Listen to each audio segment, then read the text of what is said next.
I must tell you a short story, and it's being revealed by a nobody, a minor nobody, a very, very small, minute nobody. But the story is from the greatest, most professional, most superior nobody. And this spectacular nobody, through this nobody and this nobody's experience, this minor, newcomer, fresh nobody, his story is coming through, you see. A very simple story to explain what the truth is and how to discover it. And I'm going to use this one's words, but not in the same language, obviously. And this great one, obviously, is Ramana Maharshi. And he wrote this one, so he used to tell these stories to his disciples. It was written down on his behalf. A king and a queen had been living together for many years. And I won't use names because I can never pronounce these names anyway. And he, the king and the queen, are very, very experienced and knowledgeable. But one day, the queen, who is slightly more a follower of faith, a follower of questioning the truth, stumbled upon self-realization, the truth. She used to meditate at night. The king, also a seeker in something that they both knew was just a step away from them. So when this queen stumbled on this truth, the radiance of her beauty at the revelation of seeing what is, the king immediately noticed and said, "You know what? Something about you now, you see." She says, "I am your wife. I must tell you the truth. I stumbled upon the truth, you see. I've been meditating each night for days, months and years. And although you have been meditating, I am a more desperate one, you see." And he says, "Well, I want what you want, you see, what you got, because you look great, you see. I have to experience what I see in you." And he says, "So I must go into the forest and pack up my belongings and go and seek, truly seek for this, what you have stumbled upon." And she says, No, you don't have to do that, you see. I did not do that, you see. We are both king and queen. You don't have to do that, you see. You can just give up in your palace. You're a king. You should not deny what you have been given. I did not at any time deny what I have been given. And he says, No, I have to go into the forest, you see. And so he completely ignored his wife and went to the forest. And the wife, being obviously of higher status now, obviously changed into some sort of sannyasin, I think they call them. And she moved into another body. And in the forest, she confronted the king in this new body, you see.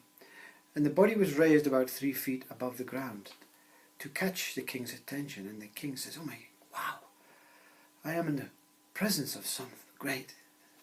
And the queen, who was now disguised in this new body, said, "Oh yes, now what are you doing here, you see?"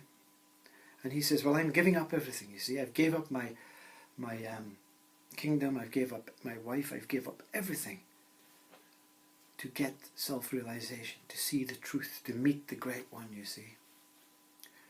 And he says, "But yes, and I watch you," he says.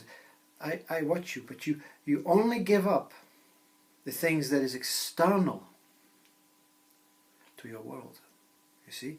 You have only given up the thought of the external things in your world, your palace, all the material things, all the things that you see as forms and formlessness. You have given this up, you see. That is what you're giving up.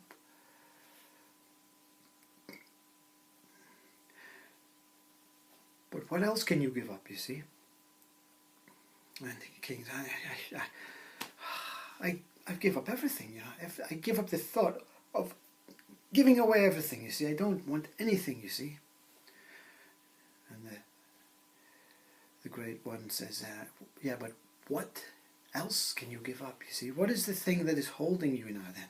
You see, it's very easy to give up all these materialistic things. And the king says, I don't know. And this one says, I'm going to leave you then to think about this, you see. But everything outside of you, have you given up everything outside of you? What do you mean? No, I'm going to leave you with that one. Have you given everything outside of you? And have you given up anything inside of you? I don't know what you mean, you see. A couple of days passes, you see, and the queen is in her disguise, is following the king, you see. And she finds the king on top of this cliff, about to throw himself up, you see. And again, she appears as this new sannyasin monk. And the king says, what do you want now? I was just about to give up, you know. And he says, what are you about to do? He says, I'm going to throw my body off, you see. I know what you mean. My body is in the way, you see. My body is external to me. I know my body is external to me.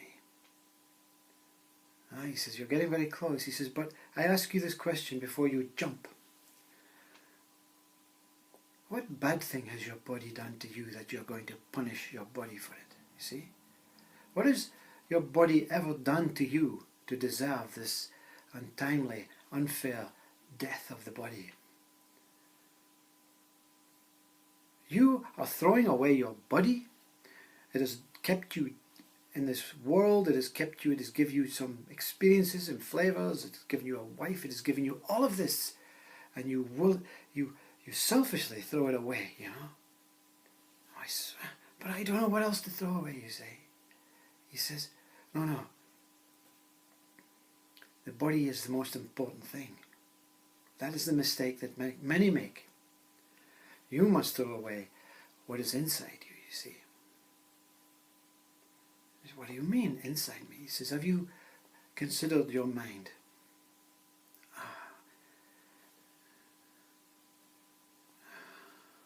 But my mind, I am trying to give up my mind. Oh, no.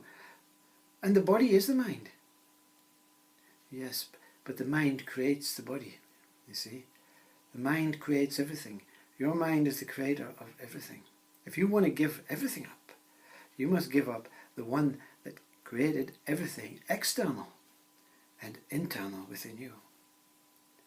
You give up your mind, you see. You don't give up your body. Your body is a thought from your mind. All of this is a thought from your mind. Can you give up your mind?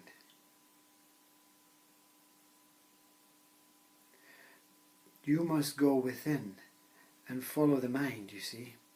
The mind will take you to your truth.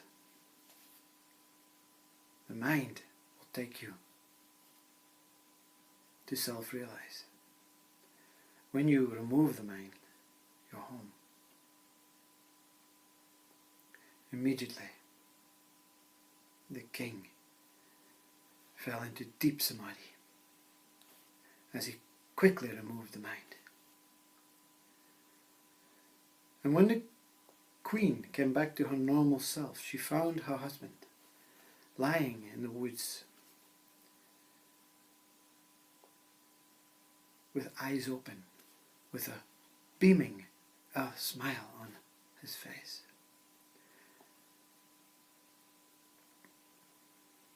And she said, she woke him up from his awakeness, you see, not from his sleep, from his awakeness now, you see. He's truly awake now. She said, you must come into the world again now. You see? And he returned to his duties, both shining monks. You see, the story is enlightenment, awakening is when you become awake, but the awakeness can keep you prisoner. So the good news for all those who think when you're enlightened and awake is that you will lose everything, and that you will lose your mind and your home and your families and your wives and all these things. No. You have to go back into the world to experience this part of coming back into the world. Free, newborn, new mind is what they call enlightenment. And very soon, maybe 3, 4, 5 years, enlightenment will slowly fade. And then, same old you, but with a different mind, you see. A completely new, fresh mind. No superiority, you see. Ramana Maharshi was the greatest nobody. Nobody. You'll never really understand what it is to be without your body, but still in your body, until you give up all, you see, the thought of all, external and internal. What a great story from Ramana Maharshi. And his body passed, and it was no superior to him, you see. It was simply, where can I go, you know? I am not this body. His last final words, "Don't leave us, Master," shouts the disciples. "I'm not leaving you. Where can I go? Where can I go?" He's here now. We are all the same, experiencing at different mind, time, body intervals as different mind, time, bodies. Namaste.